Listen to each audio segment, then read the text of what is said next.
गजब बहुएं। एक घर में 3 बहुएं रहती थी।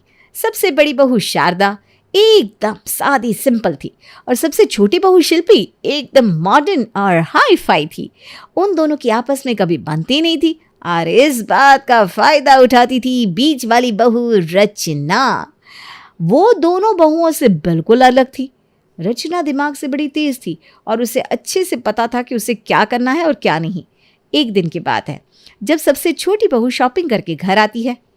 हाय, आज तो मैं बहुत थक गई। बाहर बहुत गर्मी है, ऊपर से इतने सारे बैग्स की क्या बताऊं। अरे पर अभी थोड़े दिन पहले तो तुमने शॉपिंग की थी, फिर दोबारा से ये सब लाने की क्या ज़रूरत थी? क्या भाभी, आप भी, आप खुद तो कभी सालों में जाकर अपने लिए एक साड़ी लेते हो, पर बाहर जाकर देखो कि ज़माना कहाँ से कहाँ आ गया है। आजकल की बहुएं को ये साड़ी और पल्लू में नहीं रहती। जाओ आप ही जाकर थोड़ी शॉपिंग करो और मुझसे कुछ सीखो। देखो मैं कैसे रहती हूँ। तुम ही रहो ऐसे, मुझे नहीं रहना। शारदा इतना बोलकर अपने कमरे में चली जाती है। उसके जाते ही रचना फटाफट शिल्पी के पास आकर बैठ जाती है। पता नहीं इनको हमेशा क्या दिक्कत होती है मेरे कपड़ों से। अरे इनका तो ये सब रोज़ का है। तुम मुझे दिखाओ ना क्या क्या लेकर आई हो। हाँ भाभी, अभी दिखाती हूँ। ये देखो कितनी सुंदर ड्रेस है ना, और ये बैग देखो एकदम लेटेस्ट है। वाह शिल्पी, ये सूट तो बहुत ही सुंदर है। देखो तो मुझ पर कितना सुंदर लग रहा है ना। काश मैं भी तुम्हारी तरह हाई फाई बन पाती और ऐसे बढ़िया बढ़िया कपड़े ला पाती। मुझे ना सच कहूँ तो पसंद ही नहीं करना आता कुछ। अरे तो क्या हुआ, आप ये सूट रख लो। आपको पसंद करना नहीं आता तो आप आगे से मेरे साथ चला करना, ठीक है? हाँ ये सही है। रचना वो सूट उठाकर अपनी अलमारी में जाकर रख देती है। उसके बाद वो सीधा शारदा भाभी के पास जाती है। शारदा अपने कमरे में बैठी सुई धागा लेकर अपनी फटी हुई कुर्ती सिल रही थी। अरे भाभी आप यहाँ क्या कर रहे हो? मैं आपको सारे घर में ढूंढ आई और ये आप क्या कर रही हो? अरे सूट अटक कर थोड़ा फट गया था तो बस वही सिल रही हूँ। अब मैं शिल्पी की तरह बिना वजह शॉपिंग तो नहीं कर सकती। मैं तो अपने कपड़े जितने हो सके उतना चला लेती हूँ। अरे भाभी यही तो समझदारी होती है। अरे घर में ही तो रहना है, कोई पार्टी में थोड़ी ना जाना है जो इतने महंगे महंगे ब्रांडेड कपड़े पहनकर घर में घूमो। घर में तो इंसान कुछ भी पहन सकता है। खैर ये सब आप छोड़ो और मुझे दो, मैं सिल देती हूँ। अरे मैं कर लूँगी। अरे भाभी आप मुझे दो ना, आप आराम करो, जाओ। हाँ। रचना ज़बरदस्ती शारदा के हाथ से सुई धागा छीनकर उसकी कुर्ती सिलना शुरू कर देती है। वो थोड़ी सी ही कुर्ती सिल पाती है कि तभी रचना के हाथ में सुई चुभ जाती है। आहा, ये क्या हो गया? भाभी देखो तो खून बह रहा है। अरे तुम छोड़ो ये सब और मुझे दो। तुम जाओ और इस पर कुछ लगा लो और फिर बैंडेज बांध लेना। ठीक है भाभी। रचना कमरे में जाकर अपनी उंगली पर बैंडेज लगा लेती है। उसके बाद वो सीधा शाम को रसोई में काम करने जाती है। रचना एक हाथ से ही आटा निकालकर गूंदने की कोशिश करती है, तभी शारदा आकर उसे रोक देती है। अरे तुम ये सब क्यों कर रही हो? चलो हटो, मैं कर देती हूँ। पर शाम की रोटी तो मुझे बनानी होती है ना भाभी। अरे कोई बात नहीं, आज मैं बना दूंगी। तुम्हारे हाथ में मेरा सूट सिलने की वजह से सुई लग गई ना, तो अब मुझे तुम्हारी मदद करने दो। चलो। ठीक है भाभी, अब आप कहती हो तो। आप सच में ना सबकी तकलीफ समझती हो। भगवान आप जैसी जिठानी सबको दे। रचना हाथ धोकर अब अपने कमरे में जाकर बैठ जाती है, पर उसको वहाँ बहुत गर्मी लगती है। वो एसी की तरफ देखती है, फिर उसे अपना बिल याद आ जाता है। वो वहाँ से उठती है और सीधा शिल्पी के कमरे में पहुँच जाती है। अरे शिल्पी क्या हो रहा है भाई? अरे भाभी बस ये बाल बनाने की कोशिश कर रही थी पर नहीं बन रहा है। अरे तो मैं हूं ना, मुझे तो कितने अच्छे बाल बनाने आते हैं। लाओ कंघी मुझे तो, मैं बनाती हूँ तुम्हारे बाल। अरे वाह भाभी, अच्छा हुआ आप आ गई, वरना मेरा सारा वक्त ना इसी में बर्बाद हो जाता है और फिर ना मैं डिनर के लिए लेट हो जाती हूँ। डिनर? हाँ भाभी, आज मेरी बहन की बेटी का जन्मदिन है ना, तो बस मुझे और इनको जन्मदिन में बुलाया है। अरे वाह, ये तो बढ़िया हो गया। रचना आराम आराम से शिल्पी के बाल बनाती रहती है और मज़े से एसी की ठंडी ठंडी हवा लेती रहती है। उसका 1 घंटा आराम से निकल जाता है। इतने में शारदा का खाना भी तैयार हो जाता है। बाल बनाने के बाद शिल्पी सीधा डाइनिंग टेबल पर जाकर बैठ जाती है। चलो जल्दी से खा लेते हैं वरना खाना ठंडा हो जाएगा। हाँ भाभी, इस खाने की खुशबू से ना मुझसे एक पल भी रुका नहीं जा रहा। आपके खाने का सच में जवाब नहीं है। सारे रेस्टोरेंट को आप फेल कर दो भाभी। अरे बस बस, एक तुम ही हो जो मेरे खाने की हमेशा तारीफ करती हो, इसीलिए तुम्हारे लिए खाना बनाने में ना मुझे बड़ा अच्छा लगता है। रचना बस ऐसे ही दोनों तरफ के मज़े लेती रहती और दोनों को इस बात का कभी एहसास भी नहीं होता था। शारदा और शिल्पी में अक्सर अनबन रहती थी और बीच वाली बहू रचना खूब फ़ायदा उठाती थी। मतलब के लिए वो किसी की भी साइड हो जाती और मतलब के लिए वो किसी की भी बुराई कर लेती। एक दिन रचना छत पर घूम रही थी।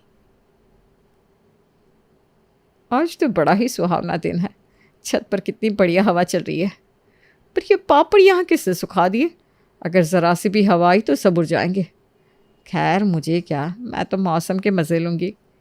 रचना मज़े से छत पर घूम रही थी, तभी सच में ज़ोर से हवा चल पड़ती है और सारे पापड़ हवा में उड़ जाते हैं। अरे बाप रे, ये तो सच में उड़ गए। मैं यहाँ से चलती हूँ वरना मुझे कोई देख लेगा। रचना जल्दी से नीचे भागती है, पर तभी सीढ़ियों पर उसे शिल्पी टकरा जाती है। अरे भाभी, ऊपर तो इतना अच्छा मौसम हो रहा है, आप नीचे क्यों भागी चली जा रही हो? चलो ना ऊपर चलते हैं। अरे नहीं नहीं, ऊपर ना बहुत धूल उड़ रही है, तुम भी नीचे चलो वरना बेकार में तुम्हारी सारी स्किन पर डस्ट आ जाएगी। अच्छा ऐसी बात है, तो मुझे भी ऊपर नहीं जाना। रचना और शिल्पी दोनों नीचे चली जाती हैं। थोड़ी देर बाद शारदा को पता चलता है कि ऊपर बहुत तेज़ हवा चल रही है, इसलिए वो भागी भागी ऊपर जाती है, पर तब तक तो उसके सारे पापड़ उड़ चुके थे। हे भगवान, मेरी सारी मेहनत बर्बाद हो गई, मेरे सारे पापड़ उड़ गए। कितनी मेहनत से पूरा दिन लगाकर मैंने बनाए थे। शारदा बेचारी उदास होकर नीचे रसोई में आकर अपना काम कर रही थी, तभी वहाँ शिल्पी आ जाती है। खाने में क्या बन रहा है भाभी? शिल्पी 2-3 बार शारदा से पूछती है, पर वो जवाब ही नहीं देती। इस बार वो शारदा को थोड़ा सा हिलाकर पूछती है। अरे भाभी, क्या हुआ आपको? कौन से ख्याल में हो? अरे तुम, हाँ बोलो क्या बात है? अरे आप मुझे बताओ क्या बात है। मैं कब से पूछ रही हूँ पर आपका ध्यान ही नहीं है। कहाँ खो गई हैं आप? अरे कुछ नहीं, वो मैंने कल पूरा दिन लगाकर पापड़ बनाए थे और छत पर सुखा रखे थे। आज जब हवा आई तो सब पापड़ उड़ गए, मेरे सारे पैसे और मेहनत बर्बाद हो गई। ओहो, ये तो बुरा हुआ। अगर मैं ऊपर जाती तो मैं आपको बता देती। वैसे मैं ना ऊपर जा ही रही थी, तभी मुझे सीढ़ियों पर रचना भाभी मिल गई और उन्होंने बोला कि ऊपर बहुत धूल उड़ रही है, तो मैं वापस से नीचे आ गई। मतलब वो आज छत पर थी? हाँ, वो तो छत से ही नीचे आ रही थी। अच्छा। थोड़ी देर बाद शारदा रचना के पास जाती है और उससे कहती है, आज तो बाहर कितना अच्छा मौसम था, तुमको छत पर जाकर देखना चाहिए था रचना। अरे कहाँ भाभी, मैं तो काम में इतना बिजी थी, मुझे पता ही नहीं चला। ओह, तो तुम आज छत पर गई नहीं? नहीं नहीं, मैं तो आज गई नहीं हूँ। आखिर ये झूठ क्यों बोल रही है? अगर ये छत पर गई थी तो मतलब इसने जानकर मेरे पापड़ नहीं उठाए। कोई नहीं, आज नहीं तो आगे तो पता चल ही जाएगा। शारदा वहाँ से चली जाती है और जाकर डाइनिंग टेबल पर बैठकर सब्जी काटने लगती है। थोड़ी देर बाद वहाँ रचना आती है। अरे भाभी, ये क्या सब्जी बना रही हो? एक काम करो ना, आज आलू मटर और कचौड़ी बना दो, आप ना बहुत स्वाद बनाते हो। ठीक है, मैं इसे फ्रिज में वापस रख देती हूँ और वो बना देती हूँ। शारदा अब आलू मटर और कचौरी की तैयारी करने लगती है, तभी वहाँ शिल्पी आती है। अरे मुझे तो रचना भाभी बोल रही थी कि आज भरवा बैंगन बन रहे हैं, तो फिर ये सब? अरे रचना नहीं बोला है कि आलू मटर और कचौड़ी खानी है? खैर तुमको अगर रचना दिखे तो उसे मेरे पास भेज देना।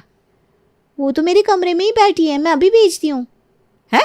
वो तुम्हारे कमरे में क्या कर रही है? कुछ नहीं, बस वो मेरे कुछ कपड़े पड़े थे जो अब मैं बिल्कुल नहीं पहनती, तो वही चेक करके देख रही हैं। अच्छा अच्छा, ठीक है। शिल्पी वहाँ से चली जाती है। उसके जाने के बाद अब शारदा के मन में रचना की कुछ बातें खटकने लगती है। कल भी इसने झूठ बोला और आज फिर से शिल्पी के पुराने कपड़े लेने चली गई। वैसे तो बोलती है मुझे शिल्पी का पहनावा बिल्कुल पसंद नहीं, और फिर उससे कपड़े भी मांगती है। तभी रचना आती है। अरे भाभी, आप मुझे बुला रही थी क्या? वो शिल्पी बता रही थी। हाँ, पर वो बोली कि तुम उसके कपड़े चेक कर रही हो तो। अरे भाभी, वो तो ज़बरदस्ती शिल्पी ने निकाल दिए, वरना मुझे क्या पड़ी है, मैं तो सिंपल कपड़े पहनना पसंद करती हूँ। धीरे धीरे शारदा को तो रचना की चालाकियां समझ में आने लगती है, पर शिल्पी इस बात से अनजान थी। एक दिन रचना को शादी में जाना था, पर उसके पास कुछ ढंग का कपड़ा नहीं था। अब मैं क्या पहनूं? कोई अच्छा सेट भी नहीं है। लगता है जेठानी और देवरानी के पास जाना पड़ेगा। रचना पहले अपनी जिठानी शारदा के पास जाती है और कमरे में जाकर बैठ जाती है। आज भाभी आप ना मेरा खाना मत बनाना, मुझे अपने मामा जी के फंक्शन में जाना है। अच्छा, ये तो बढ़िया है। हाँ, वो ना बहुत बड़ा फंक्शन कर रहे हैं। अब सोच रही हूँ क्या पहनूँ। वो अपनी गुलाबी साड़ी पहन लूँ क्या? अरे नहीं नहीं, वो तो बहुत सादी है। पर क्या करूँ, वही मेरी सबसे भारी साड़ी है। वो नहीं पहनूँ तो कौन सी पहनूँ फिर? मेरे पास तो इसके अलावा कोई ढंग की साड़ी भी नहीं है। अब क्या आपके पास होगी कोई अच्छी साड़ी? हाँ, मेरे पास 2-3 भारी भारी साड़ी रखी है। मुझे तो हमेशा सिंपल साड़ी पहननी होती है। मैं तुम्हें अभी दिखाती हूँ। अरे वाह भाभी, आपने तो मेरा काम ही आसान कर दिया। चलो अब मैं जल्दी से जाती हूँ और तैयार होती हूँ। अब रचना साड़ी लेने के बाद जाती है शिल्पी के पास। अरे भाभी, ये साड़ी लेकर कहाँ घूम रही हो? आज ना मुझे अपने मामा जी के घर फंक्शन में जाना है। मैंने जो साड़ी निकाली थी वो शारदा भाभी ने पहनने से मना कर दी और मुझे अपनी ये इतनी सुंदर साड़ी दे दी। अच्छा, उन्होंने आपको ये नई साड़ी दे दी? कमाल है। वैसे ये ना कोई खास साड़ी है नहीं, पर इस साड़ी के मैचिंग का एक सेट है मेरे पास, मैं अभी निकाल कर दिखाती हूँ। अच्छा, दिखाओ तो। शिल्पी फटाफट अपनी अलमारी खोल कर देखती है और उसमें से अपना लाखों का सेट निकालती है। सेट देखकर रचना की आंखें फटी की फटी रह जाती है। अरे वो इतना सुंदर हार, अगर इसे मैं पहन कर चलेगी तो सब मुझे ही देखते रह जाएंगे। ये लो भाभी, आप इसे पहनो। पूरे 5 लाख का हार है। वैसे मैं किसी को नहीं देती, पर आप पहन सकती हो। साड़ी वाड़ी का क्या है, वो तो कोई भी दे देता है। हाँ शिल्पी, बिल्कुल सही कहा तुमने। पर अब इस सेट के साथ ये भाभी की साड़ी तो एकदम फीकी दिख रही है। ये सेट तो तुम्हारी साड़ी के लायक है। सच में भाभी, मेरी साड़ियाँ इतनी सुंदर होती है क्या? और नहीं तो क्या शिल्पी, तुम किसी भी फंक्शन में जाती हो ना तो सब तुम्हें ही दिखते रहते हैं। अरे भाभी, आप भी ना। वैसे अगर आपको मेरी साड़ी में से कोई लेनी है तो ले सकती हो। देखो, सब सामने अलमारी में टंगी है। अरे नहीं नहीं, तुमने इतना महंगा सेट दे दिया, वो कम है क्या? अरे भाभी, इतना मत सोचो। आप भी तो मेरा मेकअप करते हो, मेरी हेल्प करते हो। अब ले लो ना, आपको जो भी पसंद है। अच्छा, अब जब तुम इतना बोल रही हो तो देख लेती हूँ। रचना शिल्पी की अलमारी में उसकी साड़ियाँ देखने लगती है। शिल्पी के पास तो एक से बढ़कर एक साड़ी होती है, जिसके सामने शारदा की दी साड़ी एकदम फीकी लग रही थी। रचना अलमारी में से एक बड़ी ही सुंदर साड़ी निकालती है। हाँ भाभी, ये बहुत सुंदर है, आप इसी को पहन कर जाना। और अब आप ना जल्दी से तैयार हो जाओ, वरना लेट हो जाओगी। चलती हूँ मैं। शारदा की दी साड़ी वहीं पड़ी रह जाती है और रचना तैयार होकर फंक्शन में निकल जाती है। थोड़ी देर बाद जब शिल्पी अपने कमरे को समेट रही थी, उसका ध्यान शारदा की साड़ी पर पड़ता है। और ये साड़ी तो यहीं रह गई। एक काम करती हूँ, उनको वापस दे आती हूँ। बेकार में मुझसे गंदी बंदी हो गई तो और दिक्कत। शिल्पा अपनी जेठानी शारदा की साड़ी उनको जाकर दे देती है, पर शारदा साड़ी देखकर बड़ी हैरान हो जाती है। ये साड़ी तो अभी रचना मांग कर लेकर गई थी, तो तुम्हारे पास कैसे? मांग कर? वो तो बोल रही थी आपने ज़बरदस्ती दी है। अरे मैं क्यों ज़बरदस्ती दूंगी अपनी नई साड़ी? उसने मुझे आकर बोला उसके पास कोई ढंग की साड़ी नहीं है और खुद मुझसे मेरी साड़ी मांग ली। ऐसा है तो वो मेरी साड़ी और हार क्यों पहन कर गई हैं? पहले मुझसे साड़ी ली, फिर वही साड़ी तुम्हारे पास जाकर दिखाई ताकि उसे देखकर तुम भी उसे कुछ देने लगो। ये रचना हम दोनों को कहीं पागल तो नहीं बना रही? तुम्हारी तो वो इतनी बुराई करती है कि मुझे समझ में नहीं आता कि वो थोड़ी देर बाद कैसे तुमसे हंसकर बोल लेती है। अरे तो आपकी कौन सा वो तारीफ करती है? कल ही बोल रही थी मुझे, शारदा भाभी ने सब्जी में इतना ज़्यादा लहसुन डाल दिया कि खा ही नहीं जा रही थी। फिर भी मुझे बोलना पड़ा, भाभी खुशबू इतनी अच्छी है कि मुझसे रहा नहीं जा रहा। अरे हाँ, उसने ऐसा ही बोला था बिल्कुल। मुझे कैसे पता ये बात? मैं तो वहाँ थी भी नहीं। अरे पर वो तो मुझे ये भी बोल रही थी कि तुम रोज़ रोज़ उससे अपने बाल बनवाती हो और उसका सारा काम रह जाता है। हे भगवान, वो तो खुद आई थी मेरे पास और मेरे बाल बनाने लगी थी। तो तुम भी अब ये सोचो ना कि मुझे ये बात कैसे पता, जबकि मैं तो तुम्हारे कमरे में आई नहीं थी। ये रचना भाभी कभी इधर कभी उधर का खेल खेल रही हैं। दोनों की तरफ रहकर अपना फायदा कर रही हैं और हम आपस में एक दूसरे के बिन बात के बुरे बने हुए हैं। मुझे तो उसी दिन से शक हो गया था जब उसने मुझे कहा कि मैं छत पर गई नहीं और तुमने उसे खुद ऊपर से आते देखा था। हाँ, मैंने सच में देखा था और उन्होंने मुझे छत पर जाने ही नहीं दिया। क्योंकि पूरी छत पर मेरे बनाए पापड़ जो उड़ रहे थे उसकी चोरी पकड़ी जाती ना, कि आखिर उसकी आंखों के सामने भी नुकसान कैसे होने दिया उसने। भाभी आप ना सही कहती हो, वैसे तो पूरा दिन मेरे कमरे में रहती है, पर कल पूरा दिन नहीं आई। अरे कल तो मेरे कमरे में थी ना, मेरे बेड के कपड़े रखवा रही थी, फिर बोली कि इतनी गर्मी से उसे चक्कर आ रहे हैं तो मैंने एसी चला दिया, फिर जाकर उसे आराम पड़ा। अच्छा, तो अब मैं समझी कल वो मेरे कमरे में क्यों नहीं आई। कल मुझे थोड़ा जुकाम था तो मैंने एसी बंद रखा था, मतलब वो मेरे कमरे में एसी की वजह से आती हैं, और पूरा दिन कभी आपके पास तो कभी मेरे पास, पर अपने कमरे की लाइट की पूरी बचत। अरे वो तो कपड़ों की भी बचत कर रही है, और मेरे खाने की झूठी तारीफ कर करके मुझसे रसोई का शाम का सारा काम करवा लेती है। अब हमें इन्हें सबक सिखाना चाहिए। बहुत फ़ायदा उठा लिया इन्होंने हमारा। अब हमारी बारी है, इनसे काम भी करवाएंगे और सबक भी सिखाएंगे। हाँ, आज आने दो इसे, दोनों मिलकर बताएंगे फिर इसे। रचना देर रात घर वापस आती है। अगले दिन वो हमेशा की तरह एसी में बैठने के लिए शिल्पी के कमरे में जा रही थी। तभी शिल्पी ही सामने से आ जाती है और उसके कमरे में आकर बैठ जाती है। अरे मैं तो आ ही रही थी, तुम क्यों आ गई? अरे भाभी, आप तो हमेशा ही परेशान होती हो। मैंने सोचा मुझे ये सूट के दुपट्टे में लेस लगवानी है, तो क्यों ना यही ले आओ। अच्छा ठीक है, लाओ मैं लगा देती हूँ। भाभी, आप गर्मी में कैसे बैठी हुई हो? आपको तो गर्मी से दाने हो जाते ना।